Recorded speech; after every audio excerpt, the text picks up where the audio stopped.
Students, welcome to my chemistry channel. एक बार फिर से आपका मेरे केमिस्ट्री चैनल पर स्वागत है।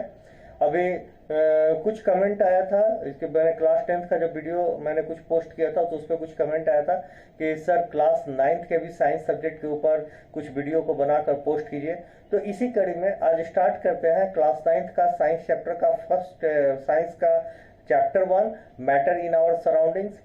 आज जो वीडियो जो बनाने जा रहे हैं एक्चुअल में आज इंपॉर्टेंट टर्म्स और उसके डेफिनेशन को हम लोग देखेंगे, क्योंकि बाद के वीडियो में बार बार वो टर्म यूज होने वाले हैं। तो क्यों नहीं हम पहले ही उस टर्म और उसके डेफिनेशन को यदि हम समझ लेते हैं तो बाद में हमारी जो परेशानी होगी वो कम हो जाएगी। तो चलिए स्टार्ट करते हैं बिना टाइम को कंज्यूम किए। तो चलिए आज का वीडियो स्टार्ट। तो आज जो है इसमें जो फर्स्ट जो टर्म यूज होने वाला वो एक्चुअल में मैटर है। मैटर किसको बोलेंगे कि anything that occupies space and has मास। मतलब यहाँ पे दो इंपॉर्टेंट टर्म है, एक ऑक्युपाइज स्पेस और दूसरा मास, सॉरी हैज मास। तो कहने का मतलब क्या हुआ यहाँ पे कि जैसे मान लीजिए मेरे पास ये वॉल है, वॉल पे मैंने क्या किया, एक पिक्चर फ्रेम को लगा दिया। यहाँ पे ये पिक्चर फ्रेम है सपोज दैट। अब ये पिक्चर फ्रेम लगाने के बाद आप देखोगे कि इस वॉल के बैक वाले, यहाँ तो मैं देख पा रहा हूँ कि यहाँ पे इस बैक पार्ट वाले पिक्चर फ्रेम के कारण इस बैक पार्ट को मैं नहीं देख पा रहा हूँ। इसका कारण क्या हुआ, इसने क्या किया, एक्चुअल में स्पेस को ऑक्युपाई कर दिया।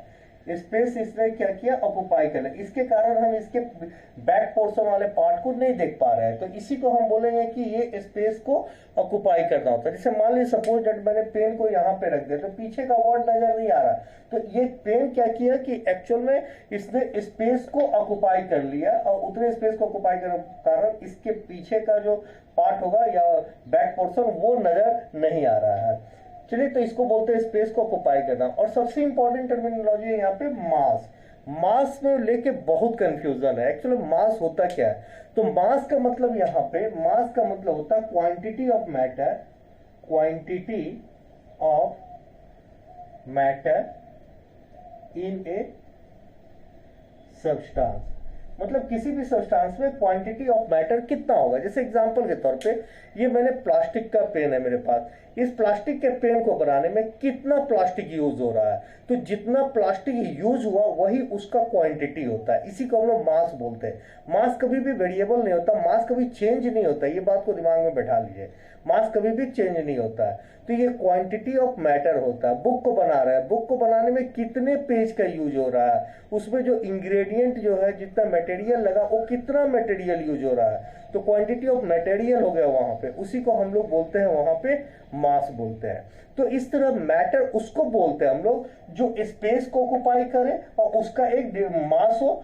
तो मास का मतलब quantity of matter in a substance होगा, उसको हम लोग बोलते हैं मैटर। चलिए वॉल्यूम आते हैं। वॉल्यूम का मतलब होता है the amount of space occupied by an object. कोई भी ऑब्जेक्ट जब स्पेस को ऑक्युपाई करे, सपोज करिए ये मेरे पास एक ऑब्जेक्ट है, ये मान लिए कोई कंटेनर है, कंटेनर में मैंने एक ऑब्जेक्ट रखा, तो ऑब्जेक्ट क्या करता है इसके अंदर कि एक स्पेस को ऑक्युपाई कर रहा है। या मान लिया आप इसको ही ऑब्जेक्ट मान ले, सपोज करो कि आप इसको ही ऑब्जेक्ट मान लो, तो इसमें क्या होगा, ये भी एक स्पेस को ऑक्युपाई कर रहा है। तो स्पेस को ऑक्युपाई करना यानी amount of space occupied by an object. कोई भी ऑब्जेक्ट जितने स्पेस को ऑक्युपाई करता है वही उसका वॉल्यूम होता है। तो वॉल्यूम का मतलब आता है जब भी कोई ऑब्जेक्ट स्पेस को ऑक्युपाई करता है तो वो लेंथ, ब्रेथ एंड हाइट के सेंस में करता है। यानी उस पर लेंथ भी होगा, ब्रेथ भी होगा और उसका हाइट भी। क्योंकि ये 2D है इसलिए नजर नहीं आ रहा है। जैसे सपोज है मेरे पास ये डायरी है, तो अब डायरी का यहाँ पे देखोगे लेंथ भी होगा, ठीक है, इसका ब्रेथ भी हो जाएगा, यहाँ पे ब्रेथ भी होगा और इसका एक पर्टिकुलर हाइट भी होगा। तो इस तरह करके हम बोल सकते हैं कि वो लेंथ, ब्रेथ एंड हाइट के सेंस में कोई भी ऑब्जेक्ट स्पेस को ऑक्युपाई करता है। तो इसका एसआई यूनिट क्या हो जाएगा, इसका एसआई यूनिट देखते हैं। चलिए, लेंथ को हम लोग मीटर में रिप्रेजेंट करते हैं, ब्रेथ को भी हम लोग मीटर में रिप्रेजेंट करते हैं और हाइट को भी मीटर में रिप्रेजेंट करते हैं। यानी इसका एसआई यूनिट मीटर क्यूब हो जाएगा। तो इस तरह करके हम लोग यहाँ पे मैटर और वॉल्यूम को हम लोगों ने डिफाइन किया। आप इसका स्क्रीनशॉट ले लो, फिर नेक्स्ट टॉपिक की ओर हम लोग आगे बढ़ते हैं।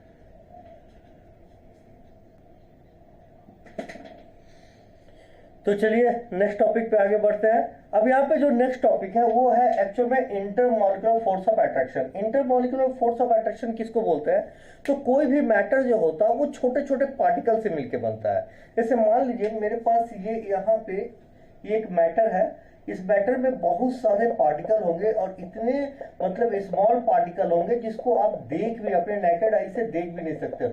यदि मैं बोलूं कि वाटर का रेन ड्रॉप का ये रेन ड्रॉप है, इसके एक बूंद यानी वन ड्रॉप में जो यदि हम बोले इसमें नंबर ऑफ पार्टिकल्स कितने होगा, ये रेन ड्रॉप है, रेन ड्रॉप का सोच सकते हैं कि वन ड्रॉप में 10 to the power 21 particles, number of particles जो होगा वो 10 to the power 21 होगा। यहाँ पे सोच सकते हैं कि आप कितना छोटा पार्टिकल होगा जिसको आप नेकेड आई से देख भी नहीं सकते हैं। तो खैर ये बहुत सारे स्मॉल पार्टिकल होते हैं। तो स्मॉल पार्टिकल यानी ये जो एक पार्टिकल जो होते हैं एक दूसरे को होल्ड करके रखते हैं। तो ये होल्ड करने के लिए वो जो होल्ड करना बोलते हैं, मान लीजिए कोई पार्टिकल एक दूसरे को होल्ड करके रख रहा है, इसी को हम लोग बोलते हैं force of attraction. The force of attraction between the particles is called intermolecular force of attraction. मतलब पार्टिकल कोई भी मैटर होगा, कोई भी मैटर जो होगा स्मॉल पार्टिकल से मिलकर बनता है, तो वो स्मॉल पार्टिकल के बीच में एक फोर्स ऑफ अट्रैक्शन होगा, दोनों एक दूसरे को अट्रैक्ट कर रहा होगा, उसी को हम लोग बोलते हैं इंटरमॉलिक्यूलर फोर्स ऑफ अट्रैक्शन। जैसे मान लीजिए मेरे पास ये जैसे एक मैं बना के दिखा रही, मान लीजिए कोई सॉलिड है, ये सॉलिड में मैं थोड़ा सा पार्टिकल के साइज को बड़ा करके दिखा रहा हूं। तो मान लीजिए ये मेरा सॉलिड है और इसके पार्टिकल कुछ ऐसे करके अरेंज है। और यदि लिक्विड की बात करो तो लिक्विड में क्या होता है, पार्टिकल के बीच में अरेंजमेंट तो है लेकिन थोड़ा सा इंटर जो मॉलिक्यूलर फोर्स ऑफ अट्रैक्शन होगा वो कुछ कम हो जाएगा। लेकिन जो गैसियस सब्सटेंस होता है उसके बीच में जो पार्टिकल का फोर्स ऑफ अट्रैक्शन होता है बिल्कुल नेग्लिजिबल होता है। जैसे अब एग्जांपल समझ लो, इसको सॉलिड है, ये मेरे पास लिक्विड है और सपोज करो ये मेरे पास गैस है, तो जो इंटरमॉलिक्यूलर फोर्स ऑफ अट्रैक्शन होगा वो सॉलिड में सबसे ज्यादा होता है। और सॉलिड में इसलिए ज्यादा होता है क्योंकि जो पार्टिकल के बीच का जो डिस्टेंस होता है काफी कम होता है, और जितना कम पार्टिकल के बीच का जितना डिस्टेंस कम होगा उसके बीच का इंटरमॉलिक्यूलर फोर्स ऑफ अट्रैक्शन उतना ही ज्यादा होगा। क्योंकि ये पार्टिकल बहुत नजदीक है इसलिए यहाँ पे इंटरमॉलिक्यूलर फोर्स ऑफ अट्रैक्शन ज्यादा होता है। अब लिक्विड की बात करें तो लिक्विड में क्या होता है कि इसके बीच का जो पार्टिकल के बीच का फोर्स ऑफ अट्रैक्शन तो है लेकिन इन कंपेयर टू सॉलिड ये कम होगा, क्योंकि यहाँ पे डिस्टेंस थोड़ा सा ज्यादा हो जाता है in compare to solid. Solid में क्या होता है मतलब ये जो है अपने जगह पे वाइब्रेट करता है, ये तो कंटिन्यूअस मूव आगे हम लोग पढ़ेंगे भी इसको। तो ये पार्टिकल का एक्चुअल में डिस्टेंस बहुत मायने रखता है। यहाँ पे पार्टिकल के बीच का डिस्टेंस यहाँ पे बहुत कम है इसलिए फोर्स ऑफ अट्रैक्शन ज्यादा है। यहाँ पे लिक्विड में भी डिस्टेंस जो है सॉलिड के कंपेयर में थोड़ा सा ज्यादा है इसलिए सॉलिड के कंपेयर में यहाँ पे जो इंटरमॉलिक्यूलर फोर्स ऑफ अट्रैक्शन होगा वो एकदम कम होगा सॉलिड के कंपेयर में। लेकिन गैस की बात करें तो पार्टिकल के बीच का इतना ज्यादा डिस्टेंस है, ये इतना ज्यादा डिस्टेंस होता है कि इसके बीच का फोर्स ऑफ अट्रैक्शन जो होता है बिल्कुल नेग्लिजिबल हो जाता है। जैसे एयर का पार्टिकल होता है, एयर का पार्टिकल जो होता है वो एक्चुअल में इतना ज्यादा डिस्टेंस पे रहता है कि वहां पे जो फोर्स ऑफ अट्रैक्शन होता है इसलिए नेग्लिजिबल हो जाता है। इसीलिए जब आप हाथ को यानी हैंड को जब किसी टूल वगैरह से टकराते हैं तो उस केस में उसको पार नहीं कर पाता है, क्योंकि वहां पे इंटरमॉलिक्यूलर फोर्स ऑफ अट्रैक्शन बहुत ज्यादा होता है इसलिए आप उसको पार नहीं कर पाते। क्यों? क्योंकि पार्टिकल के बीच में डिस्टेंस बहुत कम है। लेकिन लिक्विड में तो पार कर जाते हैं लेकिन आपको आभास हो जाता है, ये आपको फील हो जाता है कि आप जो है वहां पे फोर्स ऑफ अट्रैक्शन है। लेकिन क्योंकि यहाँ पे फोर्स ऑफ अट्रैक्शन थोड़ा सा कम है सॉलिड के कंपेयर में इसलिए आप वहां पे हैंड को पास कर जाते हैं। लेकिन एयर में आप हाथ को जो पास कर रहे हैं यहाँ भी इस टाइप से आप पास कर रहे हैं तो इसका मतलब यहाँ पे कुछ भी फील नहीं आता। क्यों नहीं आता? क्योंकि इंटरमॉलिक्यूलर फोर्स ऑफ अट्रैक्शन बहुत कम है, क्योंकि पार्टिकल एक दूसरे से बहुत ज्यादा डिस्टेंस पे है। तो जो जितना ज्यादा डिस्टेंस पे होगा फोर्स ऑफ अट्रैक्शन उतना कम होगा, जो कम डिस्टेंस पे होगा फोर्स ऑफ अट्रैक्शन उतना ज्यादा होगा। जैसे सॉलिड में सबसे ज्यादा फोर्स ऑफ अट्रैक्शन होगा, लिक्विड में उससे कम होगा और गैस में सबसे कम फोर्स ऑफ अट्रैक्शन होगा। तो इस तरह करके आप इसका भी स्क्रीनशॉट ले लो, फिर मैं आगे के टॉपिक को डील करता हूं।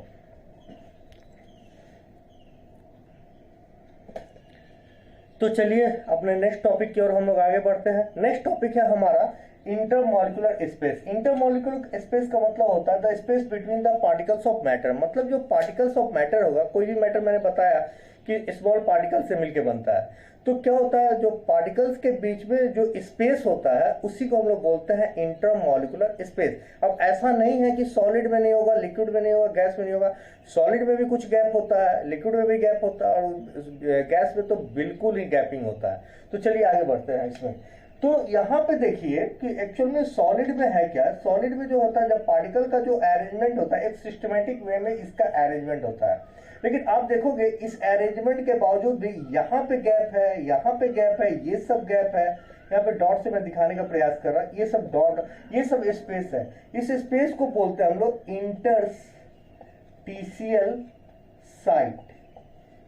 इंटरस्टिशियल साइट मतलब क्या हुआ, ये स्पेस है। एक्चुअल में जो ये इनर स्पेस होता है, जो पार्टिकल के बीच का जो स्पेस होता है, उसी को बोलते हैं इंटरमॉलिक्यूलर स्पेस। लेकिन सॉलिड का जो अरेंजमेंट इतना सिस्टमैटिक होता है कि ये स्पेस काफी कम होता है, बहुत स्मॉल, ये बोल सकते हैं बहुत ही स्मॉल। पार्टिकल के बीच का जो डिस्टेंस होता है काफी स्मॉल होता है, और इस तरह इसका स्पेस भी बहुत कम होगा। तो खैर अब लिक्विड में आते हैं। लिक्विड में आप देखोगे पार्टिकल के बीच का जो स्पेस होगा वो कुछ ज्यादा है इन कंपेयर टू सॉलिड, और गैस का एकदम पार्टिकल के बीच का जो डिस्टेंस होता है बहुत ज्यादा होता है। तो एक बात अच्छी तरह से जान लो, ये इंटरमॉलिक्यूलर स्पेस ये बात को इंडिकेट करता है कि पार्टिकल के बीच का स्पेस कैसा है। यदि पार्टिकल के बीच का स्पेस बहुत ज्यादा है तो इसका मतलब उसके बीच का फोर्स ऑफ अट्रैक्शन बिल्कुल कम होगा। जैसे गैस में नजर आ रहा, पार्टिकल के बीच का स्पेस यदि कुछ कम है तो उस केस से बोले फोर्स ऑफ अट्रैक्शन कुछ ज्यादा होगा, जो लिक्विड में नहीं नजर आ रहा। और यदि सॉलिड की बात करें तो पार्टिकल के बीच का स्पेस बहुत बहुत एंड बहुत कम होता है। तो इस तरह बोल सकते हैं कि यहाँ पे जो होगा इंटरमॉलिक्यूलर फोर्स ऑफ अट्रैक्शन सबसे ज्यादा होगा। तो इस तरह करके यहाँ पे हम लोग इंटरमॉलिक्यूलर स्पेस को भी डिफाइन किए। चलिए आप इसका भी स्क्रीनशॉट ले लो, फिर नेक्स्ट टॉपिक की ओर आगे बढ़ते हैं।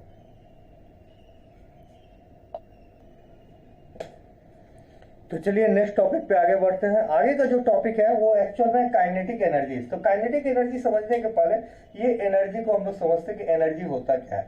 एनर्जी का मतलब होता है the capacity of doing work, यानी the capacity to do work is called energy. Energy always shows the action, it can not be seen. इसको हम लोग देख नहीं सकते, अपने नेकेड आई से एनर्जी को देख नहीं सकते, लेकिन उसके एक्शन को देख सकते हैं। वो हमेशा एक्शन को रिप्रेजेंट करता है। तो यहाँ पे हम लोग समझ रहे हैं उसी का एनर्जी का एक पार्ट है काइनेटिक एनर्जी। काइनेटिक एनर्जी का मतलब क्या होता है, पार्टिकल जो होता है, पार्टिकल में एक एनर्जी होता है, वो एनर्जी क्या करता है, वो मोशन को इंडिकेट करता है। तो the energy possessed by A particle by virtue of its motion, मतलब क्या होता है, ये पार्टिकल क्या करता है, वो इसमें एक एनर्जी एसोसिएट होता है। वो एनर्जी क्या करता है कि उसी एनर्जी के कारण वो पार्टिकल मोशन को रिप्रेजेंट करता है। तो यहाँ पे भी जो है काइनेटिक एनर्जी का मतलब, अब यहाँ पे भी इसका जो रिलेशन है काइनेटिक एनर्जी, वो सॉलिड लिक्विड गैस तीनों से है। अब सॉलिड में चूंकि पार्टिकल एक दूसरे के नियरर है, आप समझ लो एक बात को कि यदि आप किसी को एनर्जी दोगे तो एनर्जी जो होता है वो डायरेक्टली प्रोपोर्शनल टू मोशन होगा। एनर्जी जितनी ज्यादा होगी उसमें मोशन उतना ज्यादा होगा, एनर्जी जितनी कम होगी उसमें मोशन भी उतना ही कम होगा। अब क्या होता है कि जो सॉलिड का जो अरेंजमेंट है वो इस तरह से सिस्टमैटिक अरेंजमेंट है कि पार्टिकल के बीच का डिस्टेंस कम है और एक दूसरे के साथ ये बॉन्डिंग बना रहा है। एक्चुअल में देखा जाए तो ये बॉन्डिंग का मतलब यहाँ पे फोर्स ऑफ अट्रैक्शन से है। तो ये क्या कर रहे हैं, यहाँ पे फोर्स ऑफ अट्रैक्शन है बिटवीन दीज पार्टिकल्स। अब ये पार्टिकल्स के बीच में यदि बॉन्डिंग होगा तो बॉन्डिंग तभी होता है जब वो एनर्जी को रिलीज करता है, यानी एनर्जी इसमें सबसे कम होगा।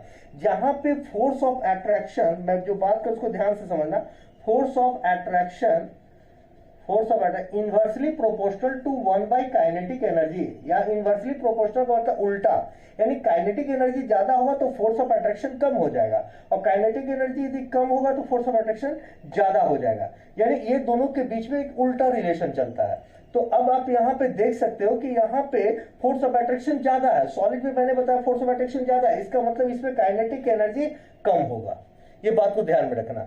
तो अब लिक्विड की बात करें तो लिक्विड में भी फोर्स ऑफ अट्रैक्शन है, लेकिन यहाँ पे फोर्स ऑफ अट्रैक्शन की बात करें तो इन कंपेयर टू सॉलिड जो होगा, लिक्विड में फोर्स ऑफ अट्रैक्शन कुछ कम होगा। फोर्स ऑफ अट्रैक्शन चूंकि यहाँ पे पार्टिकल के बीच का डिस्टेंस ज्यादा है, तो जब यहाँ पे डिस्टेंस ज्यादा है तो फोर्स ऑफ अट्रैक्शन कम होगा, तो लिक्विड, तो यहाँ पे काइनेटिक एनर्जी थोड़ी सी ज्यादा होगी इन कंपेयर टू सॉलिड, क्योंकि यहाँ पे फोर्स ऑफ अट्रैक्शन जो है सॉलिड के कंपेयर में कम है, इसलिए यहाँ पे काइनेटिक एनर्जी लिक्विड की ज्यादा होगी यदि मैं सॉलिड के साथ कंपेयर करूं तो। और यहाँ पे गैस की बात करूं तो यहाँ पे पार्टिकल के बीच में कोई फोर्स ऑफ अट्रैक्शन है ही नहीं, क्योंकि पार्टिकल के बीच में फोर्स ऑफ अट्रैक्शन नहीं रहने के कारण क्या हुआ, पार्टिकल एक दूसरे से काफी दूर है, यानी फोर्स ऑफ अट्रैक्शन है ही नहीं। तो यहाँ पे फोर्स ऑफ अट्रैक्शन यदि जीरो हो जाए या नेग्लिजिबल हो जाए या कम हो जाए तो काइनेटिक एनर्जी यहाँ पे ज्यादा होगा। तो आप कह सकते हो कि गैस में काइनेटिक एनर्जी सबसे ज्यादा होगा, उसके बाद लिक्विड में काइनेटिक एनर्जी होगा, उसके सॉलिड में जो काइनेटिक एनर्जी होगा वो सबसे कम होगा। तो इस तरह करके काइनेटिक एनर्जी का सॉलिड, लिक्विड और गैस से एक रिलेशन है जो मैंने इसमें बताने का प्रयास किया कि काइनेटिक एनर्जी जब ज्यादा होगा तो क्या होगा, लिक्विड में, सॉलिड में क्या होगा, लिक्विड में क्या होगा और गैस में क्या होगा। तो चलो आप इसका भी स्क्रीन शॉट ले लो, फिर नेक्स्ट टॉपिक पे हम लोग आगे बढ़ते हैं।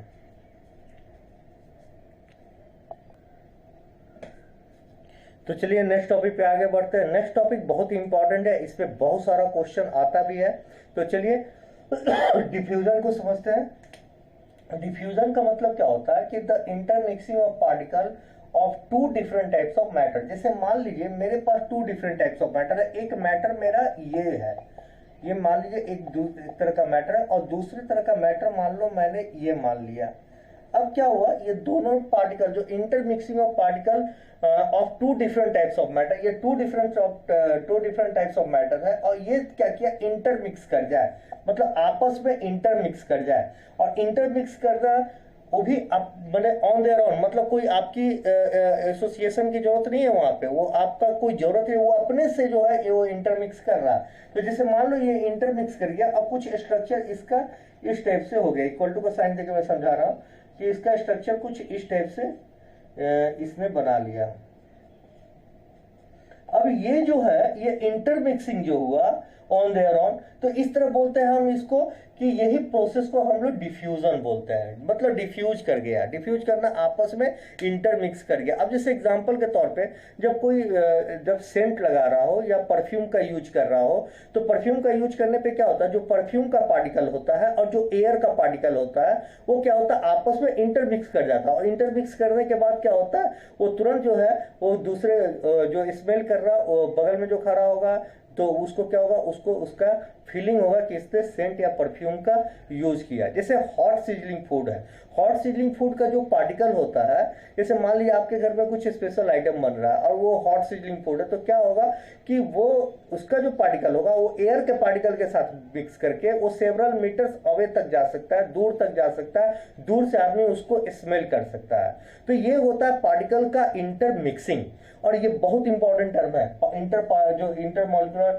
जो intermixing of particles of two different types of matter. अब यहाँ पे समझने की बात है कि डिफ्यूजन कौन कौन से, जैसे मैंने यहाँ बताया कि ये इंटरमिक्स है। सपोज करो कि ये परफ्यूम है, ये आपका परफ्यूम का पार्टिकल है और ये एयर का पार्टिकल है, ये दोनों मिक्स करके कुछ ऐसा इसका कुछ फिगर बना और ये मान लो इंटरमिक्स करके इसका रिजल्ट कुछ ऐसा आया।